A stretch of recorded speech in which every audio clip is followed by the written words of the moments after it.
ഞങ്ങൾക്ക് ചെറിയൊരു അബദ്ധം പറ്റിയിട്ടുണ്ടായിരുന്നു. ഇത് നന്നായിട്ട് കായ്ച്ചിരുന്നൊരു സ്റ്റാർ ഫ്രൂട്ടാണ്. നല്ല ടേസ്റ്റ് ഉണ്ടായിരുന്നു. അപ്പം ഞങ്ങൾ കുറച്ചും കൂടി കായ കൂടുതൽ ഇട്ടിട്ടെന്ന് വെച്ചിട്ട് നിലത്ത് വെച്ച്. അത് കഴിഞ്ഞ് വീണ്ടും ഞങ്ങൾ കായ ഇല്ലാണ്ടായപ്പോൾ ഒന്നും ഉണ്ടായില്ല. വീണ്ടും ഡ്രമ്മിലാക്കി. അപ്പോൾ അതിങ്ങനെ ഈ അവസ്ഥയിലായിട്ട് ഉണങ്ങി അങ്ങോട്ട് പോയി. തോൽക്കില്ല മക്കളെ, തോൽക്കില്ല. അപ്പം ഇനി എന്തായാലും ഇതിന് നമുക്ക് അവസാനമായിട്ടുണ്ട്, പറിച്ച് കളയാം.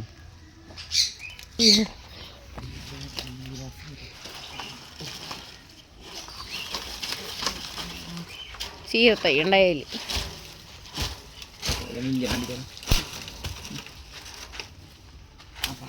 അതിൻ്റെ കാര്യം ഉദാഹവ. നെക്സ്റ്റ്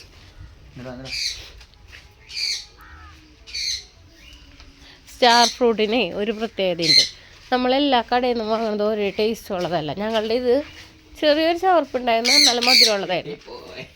അത് കഴിഞ്ഞ് ഞങ്ങൾ വേറൊരു കടയിൽ പോയി നോക്കിയപ്പോൾ അതിൽ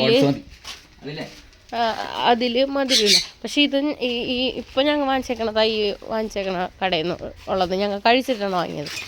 നല്ല ടേസ്റ്റ് ഉണ്ടായിരുന്നു, നല്ല മധുരം ഉണ്ടായിരുന്നു. ഞങ്ങളിൽ ഉണ്ടായതിന് പോലും ഇത്രയും മധുരം ഉണ്ടായിരുന്നില്ല. ഞങ്ങൾ കൊടുങ്ങല്ലൂർ ഒരു കടയിൽ നിന്ന് വാങ്ങിച്ചാണ്ടാ തൈ 200 രൂപയായി. കുഴപ്പമില്ലാത്ത തൈ. ഇതാകെ ഒരു തൈ അവിടെ ഉണ്ടായിരുന്നു. ഇതിൻ്റെ ഫ്രൂട്ട് നിന്നിട്ട് നല്ല മധുരം ഉണ്ടായിരുന്നു. നമ്മുടെ മൂവണ്ടമാവ് കായ്ച്ചിട്ടോ, കായ്ച്ച് കണ്ണിമാങ്ങ പിടിച്ചിട്ടുണ്ട്.